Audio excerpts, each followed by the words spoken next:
Moi, se on Ellu ja Ellu täällä taas.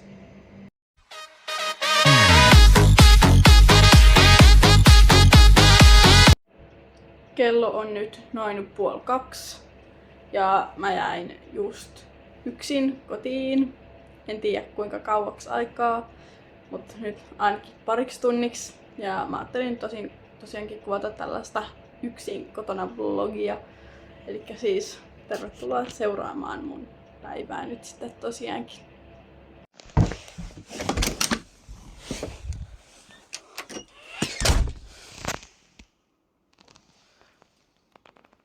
Niin, tulin nyt ihan ekana käymään tässä ulkona. Kun en ole tosiaankaan vielä tänään käynyt, niin pitäähän sitä nyt vähän hyppelylläkin käydä. Sanonpahan vaan, että mullehan tää yksin kotona oleminen ei ole mikään ongelma.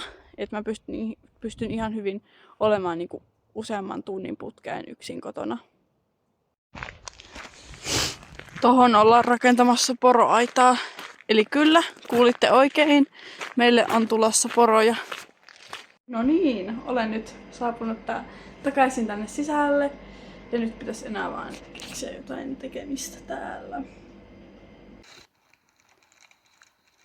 Moikka ja tervetuloa tähän uudelle YouTube-videolle. No niin, nyt tällä muutaman YouTube-videon katsomisen jälkeen mulla tuli ihan semmonen fiilis, että mä haluan leipoa. Eli mä taidan tästä mennä katsomaan sitä, että mitä leipois. Mä päädyin näihin todella hyviin kauralastuihin, joita mä oon ennenkin leiponut. Ja aineksetkin tähän jo kasasin valmiiksi. Eli eiköhän vaan aloiteta leipominen.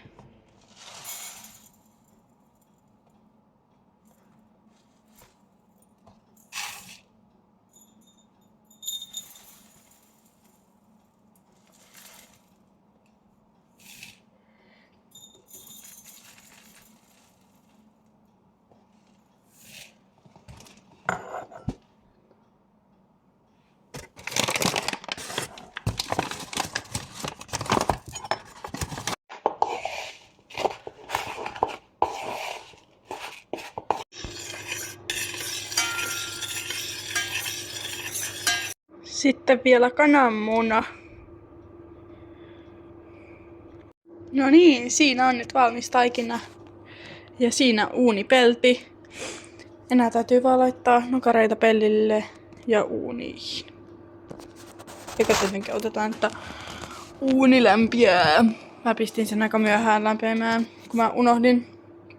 Mutta kyllä se tässä lämpenee samalla, kun pistää noita nokareita tohon pellille. No niin, nyt on tilanne tällainen, että nokareet on pellillä. Ne leviää aika paljon, joten sen takia mä pistin vaan noin vähän. Ja mä otan vielä hetken, että uuni lämpenee. Koska tuossa palaa vielä toi valo. Niin sitten kun se valo sammuu, niin sit se on merkki siitä, että se on lämmin. Joten odotetaan vielä hetki. Juuri meni ensimmäinen satsi uuniin.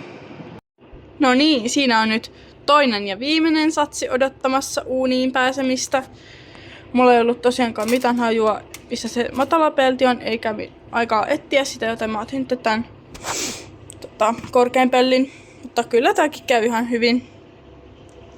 Ja nää on ollut kohta sen 5 minuuttia uunissa. Ja näin, näyttää aika hyville jo.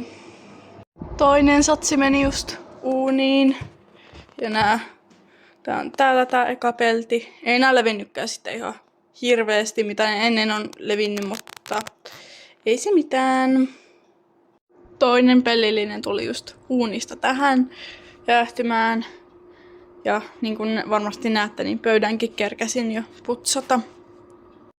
Tässä sillä väliin, kun noi kauralastut jäähtyy, niin voisin tosiaankin sanoa, että tänään on siis lauantai 11. marraskuuta. Mä oon kasannut näitä tähän tällainen hienosti esille. Tässä on loput, mitkä pitää siirtää. Ja tää yksi hajos, mutta mähän just tajusin, että mähän voisinkin maistaa noita, että onko hyviä. Mä otin nyt aluksi ihan tämmösen pikkupalasen. Yhtä hyviä kuin aina ennenkin. Mä tulin nyt kattoo lakanoita, kun mä ajattelin nyt vaihtaa lakanat mun sänkyyn. Mä päädyin ottamaan nää. Eikä ollut edes muuten vaikea päätös, että otanko nää vai en. Tässä on nyt mun sänky ennen lakanoitten vaihtoa. Ja tässä on mun sänky nyt lakanoitten vaihdon jälkeen. Kello on 4:30, eli mä oon ollut jo 3 tuntia yksin kotona. Ja mä oon tehnyt jo vaikka mitä. Mä katon nyt YouTubea telkkarilla. Hotellivideo. Ja mä päätin, että miksei. Mennään kapselihotelliin. Ja sekin pysyi tosi hyvin, tai Kalle pysyi tosi vähän. Kello on noin 6:30. Mä oon tässä näin vaan katsellut YouTubea telkkarista. Ja mä sain tosiaankin just äsken tietää, että mun perheenjäsenet ois tulossa noin 3 vartin, eli 45 minuutin päästä kotiin. Jee! No niin, eli kello on nyt tosiaankin noin 25 yli 7. Ja mun perheenjäsenet tuli kotiin itse asiassa jo noin 10 minuuttia sitten. Eli tää yksin kotona vlogi olisi nyt sitten tässä.